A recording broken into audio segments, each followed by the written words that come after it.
Hi everyone, hope you're all doing well, and by the time I think you'll get this, it'll probably be Monday evening. So what we're going to do today is we're going to go through some of the stocks that are making, well, have big news coming up this week. There's 3 big stocks to this channel that will be making probably some moves this week, especially with them being smaller market caps as well. So yeah, we'll be talking about some of the stuff to look out for the week ahead. There is quite a lot going on, especially for me, because there's a few companies that I'll be definitely digging into their earnings when they report them. But if you could smash the like button, and if you're new, subscribe if you found this content useful as well, that'd be absolutely amazing. But first of all, before we get on to like some of the earnings that are coming up, Corsair. Now this one might go under the radar a little bit. So this is a stock that I've started buying maybe 2 weeks ago, I'll say. I started buying this one 2 weeks ago, and basically this company was a recent IPO on the stock market. It's done quite well. It started to pull back recently. Now, one of the reasons why it's pulling back is, yeah, maybe it's been on a good run, the IPO's coming in, but basically when the stock happens and an IPO happens, at some point the lockup period happens. Now, the lockup period is basically all the investors that were in the company pre-IPO can now sell the shares.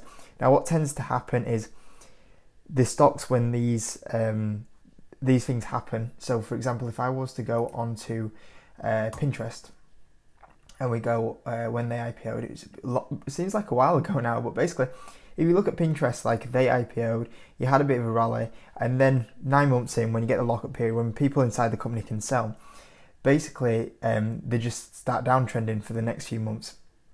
And look, I mean, obviously the CV situation would have pushed this down a little bit lower, but you know, this really went down after its IPO, and this is what happens, and sometimes can make great buying opportunities in IPOs. This is why I tend to buy IPOs like 9 months after they actually happen, is that you get kind of a sudden spike and then you have a drop off and then you can buy it. So you guys that know, this Pinterest was one that I bought after its IPO, and if you look right now, if we just go on that, you know, it's up, you know, 388% since then, and that's why I do love buying IPOs. Like, I generally like when IPOs happen, I watch, see what happens 9 months in. I always add them to a watch list and then see what goes on and see if I can pick up any bargains.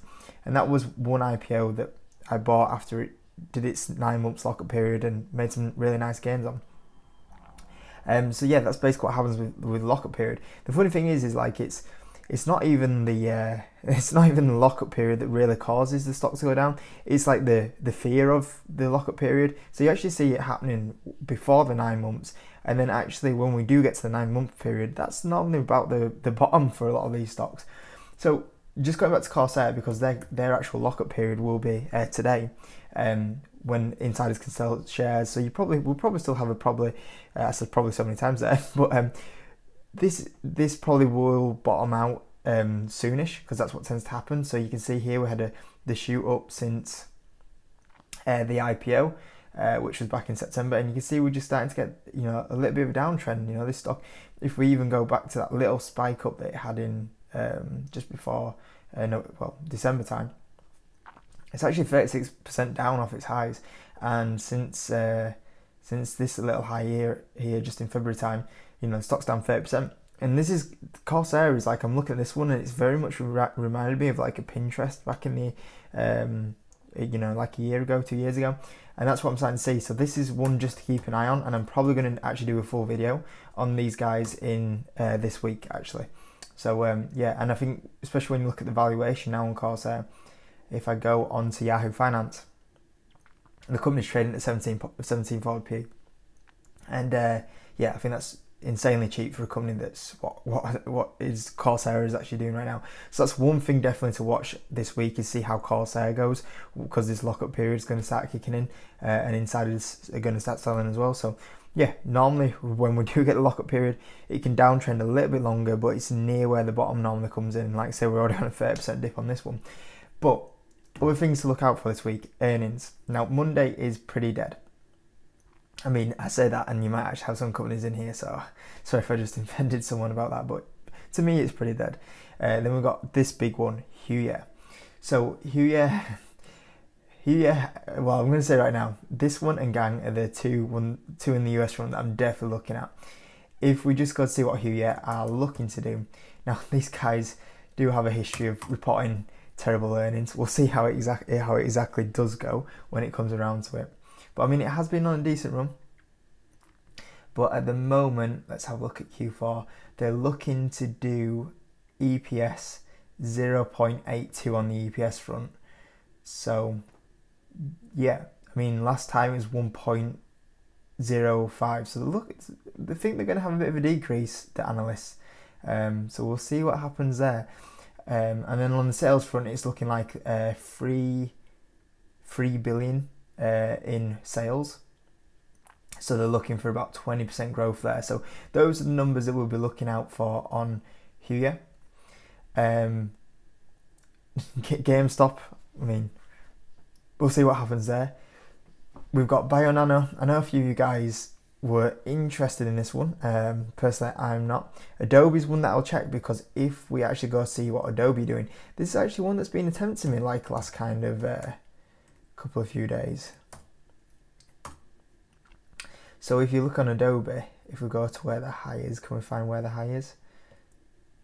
I think that must be it, 2nd of September. The stock's down 17%. So if Adobe pull out earnings that aren't that great and the stock dips a couple of percent, could be one that I'm interested in. So that's one definitely to keep an eye on. At home, I think that stock's done amazing this year. Same on the Wednesday. I mean, RH, I think that's done quite well, but yeah, not many stocks that I generally do track on this side of it.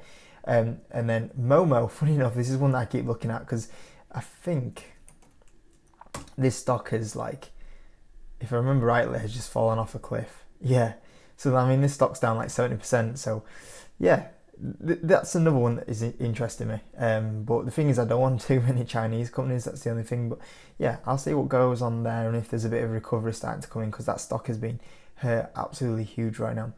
And yeah, obviously we've got Gang, which we'll talk about in a second. That's a big one that I know a few people are invested in. Blink and like Plug Air used to be really big stocks, but I think they've both sold off quite a bit. BioLace, I think that's another popular one recently, but I don't really know that well. But yeah, I guess the other one is Gang. So we've got Gang earnings. I always seem to report on a Thursday. Somehow remember that. Now, historically, Gang, their earnings are all over the place, especially EPS. So we'll see what happens here. I don't know what's going on with this quarter thing here. That should say Q4. EPS, they're expected to do negative 0.6. So we'll see what that comes out there. You look at the I mean, that quarter got hurt because of like IPO costs, and I think that one was like expenses and when they were buying Coolbet. So maybe we get back to some realistic EPS. We'll see what happens there, but we're expected to lose 0.6. So that's a number to keep in record. And also on the revenue front, we're looking to do 11 million. So yeah, a little bit of an increase there. I think they should beat that, but we'll see. We'll see what happens there. So those are numbers for Gang. I always like putting the numbers in reference in the videos, because what I've noticed previously is, especially Seeking Alpha, last time Huya brought earnings out, they beat earning expectations that I recorded before the actual earnings. And then when they brought them out, actually Seeking Alpha actually moved the earnings higher and then said they missed estimates when actually they beat estimates. So if I see that again, I want to make sure I can call it out. So that's why I'm also recording it in this video, because I was like, hold on, how's that happened? Because I remember Huya brought the numbers out and I was like, okay, they've beaten estimates, good. And then I went on Seeking Alpha in like an hour or two. It was like Huya misses estimates, and I was like, hold on, they beat yours. What are you on about? And yeah, they changed them, and yeah, really weird. So yeah, I thought I'd get them on record, even though that's not Seeking Alpha. I'll also write Seeking Alpha's numbers down at some point, because yeah, I thought that was really weird. But yeah, so that's pretty much on the US front. Corsair as well as one to keep an eye on. Someone said to me at some point like eHanger reporting something, but I generally can't find that. So if anyone does know eHanger doing something, do let me know. I think it's supposed to be on Monday, they said, but I've not seen that. On the UK front, Trading Views are normally a good one for the earnings on the UK front that I do like to use. Quite a few companies reporting earnings, as you can see as I keep scrolling down this list. So we've got Bellway. Don't know if any of you guys do own that one. Cineworld. I know a few guys have taken a punt on that one. It was one that I took a punt on, but oh man, I know some of you guys probably know the story about that one. Cineworld is the only company I've ever sold at a loss. So yeah, true story for you there. Really, if I carried on holding my shares, I'd be up over 100% right now, which stings. But yeah, I kind of got screwed over by trading 2 and 2 on that one, which is kind of annoying. So yeah, that's the only company I've ever sold at a loss, and it was also really trading 2 and 2's fault as well, which is a bit of a nightmare. But hey, so that's little history of the history of the channel. In case you don't know, we've only ever sold one company at a loss, and all the other companies we've made money on, which is a pretty good record. Kingfisher, they're like B&Q, so I'll see what happens there. Keyword Studios, that's a cool one to look on. A lot of the gaming companies on the UK front are like at really high valuations, including them guys in Team 17.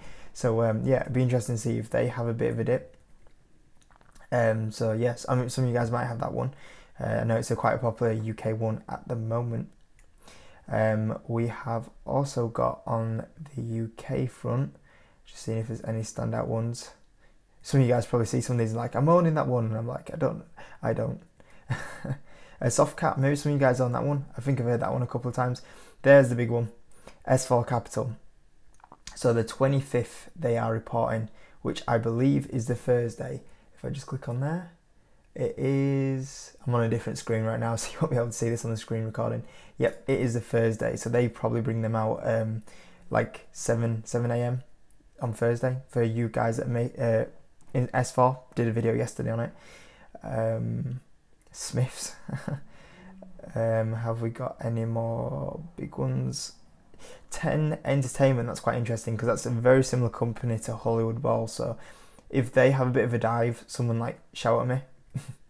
Because yeah, that's quite an interesting one. They're not too bad of a company, very much like a Hollywood Bowl kind of side of it. So yeah, that's everything on the UK front. Some interesting ones, and same again. You know, for me personally, like I've got Gang, Huye, and S4 Capital, which are the 3 big ones for me to go through this week. But especially like looking at Corsair, that'll be very interesting to see how that develops as the week goes on as well. So yeah, hope you enjoyed it anyway. I think it's always good just to do a couple of like little mini things to keep an eye on and a few little mini updates rather than always just like doing a big in-depth stock video as well, like doing a couple of up-to-date news. I'll probably cover the earnings if a stock moves big off them as well, so I'll probably do that, which is very likely because they're quite small market cap companies. So yeah, when earnings come out, especially like Gang, Huye, even S4 Capital has the potential to move big if their earnings are either really good or really poor. So we'll see what happens there. Makes me nervous with how Huye and Gang have done previously, but you know, this might be the time to knock it out of the park. You know, the expectations for Huye and Gang were pretty low, so we'll see what happens there. Touch wood, don't want to jinx it too much. And yeah, we'll see what goes on from there. So yeah, hope you enjoyed it.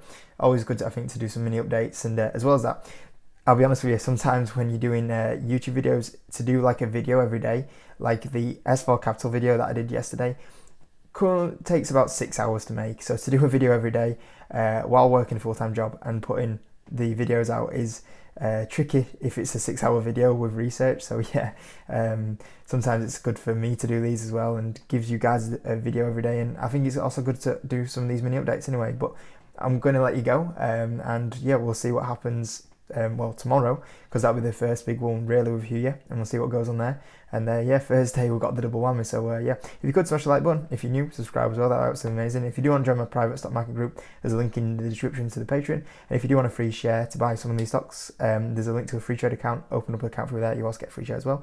But that's the video today, guys, and I'll see you on the next one.